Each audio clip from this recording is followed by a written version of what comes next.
Dalawang bagay na kanalamin para sa gagamitin na cellphone para sa recording. Una, kung magkatugma ang cellphone na gagamitin. Kung magkatugma ito ay agad na makaka-record tayo gamit ang sound card. Pangalawa, kapag ang cellphone na gagamitin ay hindi magkatugma. Asahan na hindi ito gagana kapag agad natin gagamitin. Huwag mag-alala, may solusyon tayo dyan. Ayaw bang gumana ang V8 sound card mo? Ang V8 Card Sound User Manual ay nagbibigay ng komprehensibong gabay sa kung paano maayos na gamitin ang V8 sound card. 10 steps kung paano gamitin ang V8 sound card. Una, pindutin ang power na buton sa loob ng 3 na segundo upang i-on o i-off ang sound card. Pagkatapos i-on ang sound card, isuot ang mga earphone. Pindutin ang power na buton na maaari mong simulan ang buhay na pagsasahimpapawid kapag narinig mo ang internal na pagbubukas sa mga earphone headphone.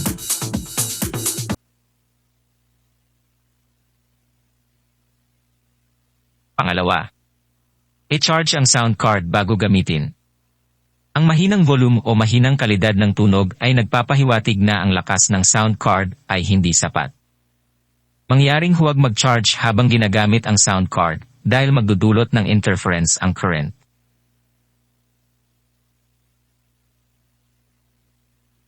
Pangatlo, kapag ginagamit ang sound card, ang lahat ng mga interface ay kailangang ganap na nakasaksak. Kung ang mobile phone ay may case ng telepono, mangyaring alisin ang case upang maiwasan ang shell sa plug.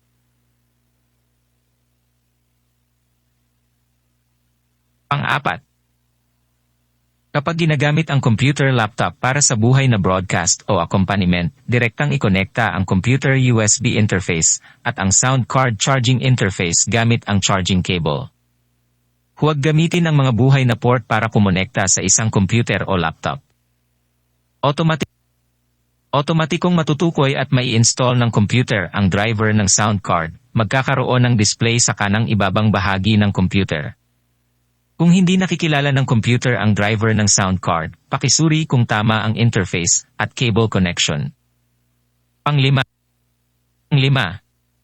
Kung makarinig ka ng malakas na tunog o ingay kapag gumagamit ng iPhone sa buhay na broadcast, pakisunod i-off ang volume ng telepono.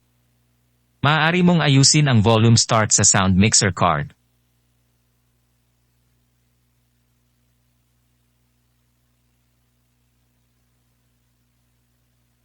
Pang-anim, ang Bluetooth function ay maaari lamang report ang mga accompaniment device na may Bluetooth. Maaari ka ring gumamit ng accompaniment cable para ikonekta ang mga accompaniment device. Pang-pito, kapag nakikinig sa buhay na broadcast effect gamit ang isang mobile phone, sign na ang telepono na ginagamit para sa pakikinig ay hindi kan masyadong malapit sa buhay na broadcast na mobile phone. Magkakaroon ng signal interference at ugong.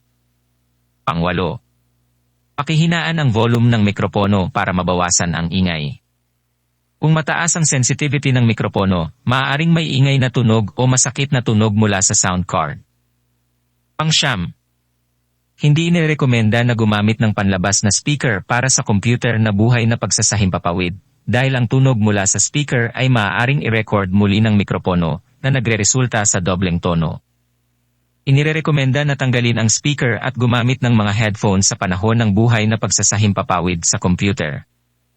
Pang-sampu, ang interface ng monitor ay para sa mga earphone na walang microphones, at ang interface ng headset ay para sa earphones headset na may microphones.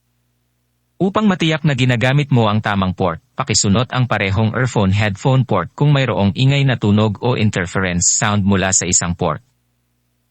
Dalawang bagay na kanalamin para sa gagamitin na cellphone para sa recording. Una, kung magkatugma ang cellphone na gagamitin. Kung magkatugma ito ay agad na makaka-record tayo gamit ang sound card. Pangalawa, kapag ang cellphone na gagamitin ay hindi magkatugma. Asahan na hindi ito gagana kapag agad natin gagamitin. Huwag mag-alala, may solusyon tayo dyan. Punta lang tayo sa Play Store at i-search natin ang Open Camera. I-select natin ang Open Camera at i-install natin. Pag na-install na natin, I-open natin ito. I-click natin ang video. At pumunta sa setting. Hanapin ang video setting. At hanapin ang audio source at i-set natin sa external microphone. At i-testing natin. Lahat ng function ng V8 sound card ay maririnig na natin pag tayo ay mag-record. Maraming salamat sa panonood. Please like and subscribe ang video. God bless.